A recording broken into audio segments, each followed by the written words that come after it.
아는 기자 하자 정치부 이동훈 기자 나왔습니다. 양평 고속도로 특혜 의혹, 게이트라는 단어까지 나왔습니다. 네, 게이트라는 단어는 권력형 비리라는 거죠. 정치권에서는 가장 센 단어로 꼽히는데요. 민주당은 김건희 로드 게이트로 부르고 국민의힘은 민주당 게이트라고 부릅니다. 서로를 향해 화를 내고 있는데 가장 화가 난 분들은 이분들이죠.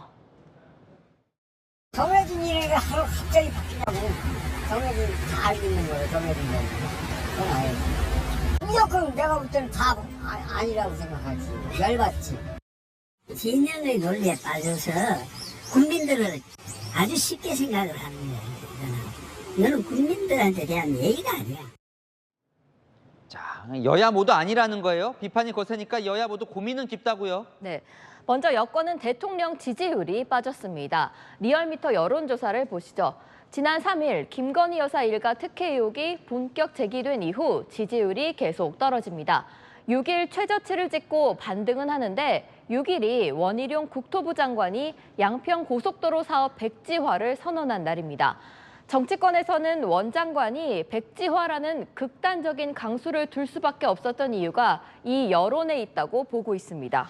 그런데 강수는 던졌는데 이게 책임 있는 정부의 모습이냐, 이 백지화시키는 게, 이런 지적도 많습니다. 네, 정치적으로는 프레임을 전환했을지 몰라도 국책 사업을 백지화하다 보니 후폭풍이 거셉니다.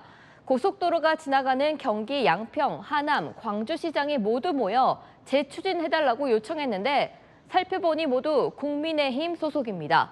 국민의힘 한 중진 의원 채널A에 원희룡 장관이 출구 전략을 찾아야 한다고 말했는데요. 특히 수도권 의원들은 재추진을 외치고 있습니다. 인천이 지역구인 윤상현 의원은 원 장관이 너무 성급하게 결론을 내렸다. 사업의 적정성을 검증해 재추진해야 한다고 말했습니다.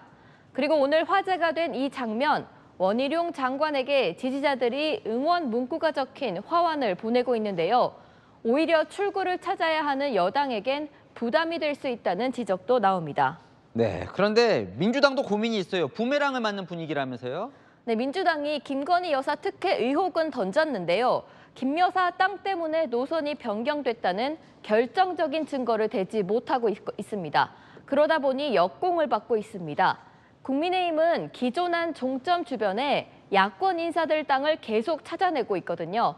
국민의힘은 수정한 종점에 김 여사 땅이 있는 게 문제면 기존한 종점 근처에 민주당 출신 정동균 전 양평 군수, 유영민 전 대통령 비서실장 땅이 있는 건 문제가 아니냐, 내로남불 공격을 하고 있습니다. 자, 민주당은 고속도로를 만들어야 된다고는 해요. 그런데 노선을 두고는 또 갈팡질팡하는 것 같습니다. 네, 오늘 민주당이 원안 추진위를 발족을 했는데 이름이 길어졌습니다. 원안 및 신양평 IC 설치 추진이라고 쓰여 있죠. 민주당이 주장하는 기존 안으로는 IC를 원하는 양평 군민들의 민심을 달랠 수 없다는 걸 인정하고 IC를 하나 추가한 겁니다. 하지만 신양평 IC를 정확히 어디에 만들지는 정하지 못했습니다. 양서면을 종점으로 하는 두물머리 교통체증 완화라는 그 목적에 충실한 기존 노선에 양평 군민들이 동의하는 그 위치면 저희들이 얼마든지 추진할 수 있다. 그러니까 국민이나 군민보다는 서로 공격할 거리만 찾다 보니까 정쟁으로 접근하니까 저런 거예요. 네, 그리고 또 대통령실도 또 고민이 깊어 보입니다. 김건희 여사 특혜 의혹은 막아야 하지만 무책임한 정쟁으로 흐르는 건 국적에 부담도 되니까요. 아직은 직접 나설 일은 아닌 것 같다면서도 내부적으로는 주민투표 등 뭔가 돌파구를 찾아야 한다는 분위기도 있는데요. 양평 고속도로도 여야도 모두 종점을 찾아야 할 것 같습니다. 자, 이쯤 되면 빨리 해법 찾아야 될 것 같아요. 네, 정치부 이동훈 기자와 살펴봤습니다.